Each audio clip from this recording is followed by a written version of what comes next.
ମୁଁ ଏବେ ଶୋଇକରି ଉଠିଲି। ସମୟ ହୋଇଥିଲା 4ଟା। ମୁଁ ବାହାରକୁ ଗଲି, ଟ୍ୟୁବଲ୍ ମାରିଲି ଏବଂ ମୁହଁ ଧୋଇଲି।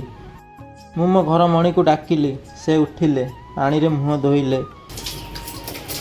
ଭିଡ଼ିଓ ଷ୍ଟାର୍ଟ କରିବା ଆଗରୁ ଆମର ପରିଚୟ ବି ଜାଣି ରଖନ୍ତୁ। ମୁଁ ବାବୁନି, ଇଏ ମୀରା।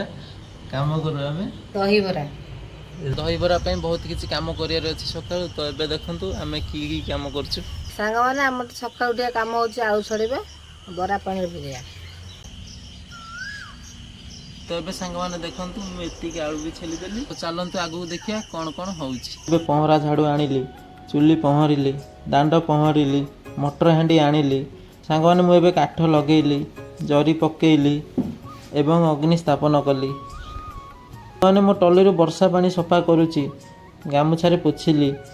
ସାଙ୍ଗମାନେ ମୁଁ ଆଳୁଦମ କରିବା ପାଇଁ ଏଇଖିଣି ମସଲା ବି ନେଇକି ଯାଉଛି ସବୁ। ମୁଁ ବାକି ରହିଯାଇଥିବା ମସଲା କିଛି ନେଇ ଆସିଲି। ମୋ ଆଳୁଦମ ପାଇଁ ଚୁଲି ଲଗେଇଲି, ମୁଁ ଡିଆସିଲି ଲଗେଇଲି, ଚୁଲି ମୋର ଜଳିଲା। ସାଙ୍ଗମାନେ ବଡ଼ ହାଣ୍ଡି ବସେଇଲି, ବଡ଼ ପିଠା ଘଡ଼ିକା ନେଲି। ସାଙ୍ଗମାନେ ଏଇଖିଣି ବର୍ତ୍ତମାନ ଦେଖନ୍ତୁ ମୋର ଆଳୁଦମ ପାଇଁ ବସିଗଲା ଏଇଖିଣି ହାଣ୍ଡି। ତ ଏକଡ଼େ ମସଲା ବି ଏଇଖିଣି ହେଇଛି ରେଡ଼ି। ତ ଖାଲି ଅଛି ଟିକେ କଷିବାର, ନା କ'ଣ କହୁଛନ୍ତି ସାଙ୍ଗମାନେ? ତ ଆଗକୁ ଦେଖନ୍ତୁ ଭିଡ଼ିଓ। ମୋ ସାନ ଭାଇକୁ ଡାକିକରି ବରା ଡିସ୍ ତା ସହିତ ଧରୁଛି। ବରା ବତୁରେଇବା ପାଇଁ ବାଲ୍ଟିରେ ପାଣି ନେଉଛି।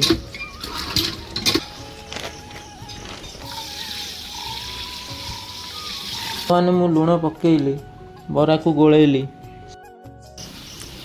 ଦେଖିପାରୁଥିବେ ପୁରା ରାତିରେ ଶୋଇନି ମୋତେ, ଜବରଦସ୍ତି ଉଠି ଆଣି ଆଳୁଦମ ବାହାରେ ଛାଡ଼ି ଦେଇଛନ୍ତି, କହୁଛନ୍ତି କସ୍। ଆସନ୍ତୁ ଭିଜିଟ୍ କରନ୍ତୁ ଚାନ୍ଦଳ ମାର୍କେଟରେ। ଆପଣ ଯାହା ବେଲେ କଟକ କେନ୍ଦ୍ରାପଡ଼ା ଯାଉଥିବେ ତ ଚାନ୍ଦଳ ମାର୍କେଟରେ ଆମ ଦୋକାନରେ ଥରେ ଟେଷ୍ଟ କରିଯାଆନ୍ତୁ।